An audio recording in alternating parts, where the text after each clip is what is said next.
Hi everyone, I'm off somewhere and I'm gonna let the cat out of the bag in a minute, but because Aaron's lessons have finished, I'll say we're short on content. We're not, because of all my brilliant viewers sending me clips all the time. We've got loads of content, but I'm down on a series really, because Aaron's series, although it's been a niche market, it has been really popular. So what I've decided to do something that I've promised to do for quite a while, to be honest, and it's get involved with driving lorries. Now, originally what I said was I was going to get in the cab with someone else driving and see the experience of driving a lorry from that perspective, but that hasn't happened. And because Erin's lessons have finished with me, although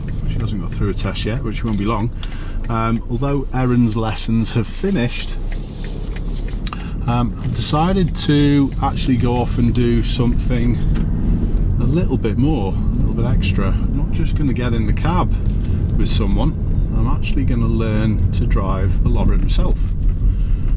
And this is where I'm off to today. I'm off to the post office. I'm off to the post office to go and get the D2 and D4 forms, which then allow me to get my provisional entitlement, and it allows me to get my medical. It's really the D4 form's the medical form, and it allows me to get my provisional entitlement for the vehicles I'm wishing to drive. So that's where I'm off today, to go and pick these forms up. I've already got my medical sorted.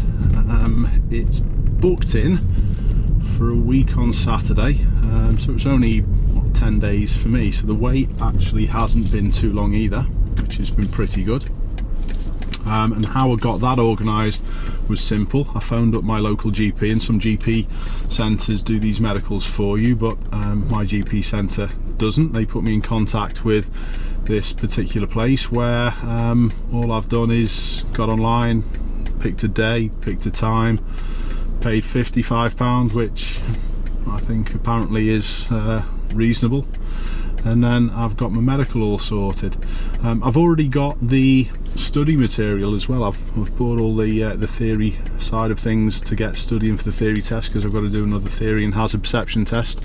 Majority of it I should be okay with, but I've even started the theory already, and there's things that I didn't know, so this is going to be a learning experience for me. The hazard perception test I shouldn't have too many troubles with, but I have got to go through this before I can actually go off and take my practical test, just as it is in the cars. So this is where I'm off. Now, the company that I've chose to do this is a local company. I know the guy who runs it, and it's for that reason that I've chose to go with them, because I know the guy. I actually don't know anyone who's done any training with them. I've not gone off reviews. It's only because I know this guy from many years ago. He qualified as a driving instructor at a similar sort of time as me, so that's how I know him. And it's very, very local as well. So we're going to go through the process. Will I use anything on the lorries actually professionally? Will it go out and do some work? I don't know. I probably think I should do. I think I should do, to get that sort of like experience of what it is like from the lorry driver's perspective. And that is the main reason why I'm doing it. I'm doing it so I can have a balanced, objective perception, if you like, of what things are like on the road from a lorry driver's point of view. So it's going to help with that, and there's a fair bit of personal development on my part, that you shouldn't ever stand still. You should always go off and do the next thing, the next thing, the next thing, and it's what I've always done. Eventually I will also go and learn to drive these things on the right, the buses. I've got a mate who used to work for me as an instructor, who has in his time done a fair bit of training on the buses.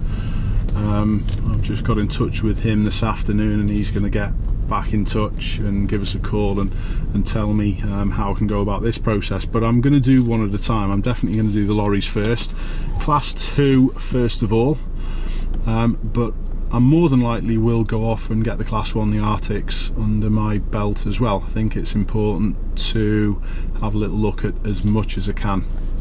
So I'm going to document all this process from start to finish, and hopefully it will be an interest to some people. I know the lorry drivers out there, it'll be pretty boring, but it might be interesting to see how I get on with things. Are there going to be new things that I'm going to have to learn? Absolutely. Even the little bit of studying that I've done already on the theory, I've picked up a fair few things that I didn't know. But I will be honest, most of the stuff, it's common sense. So I don't think the theory is going to be massively problematic. Driving a bigger vehicle, I have driven some bigger vehicles. I've driven minibuses up to my allowed limit, and I've driven large vans. So I know it's not the same as a lorry, but I have got a little bit of experience with certain things. But it's going to be a learning process. I'm going to be the one listening and taking things in, and we're going to document from start to finish. So I hope this is something you're going to tune into. If it's not, I'm sure there's other things on my channel which will provide more entertainment. But as always, thanks a lot for watching, and I will hope to speak to you all soon.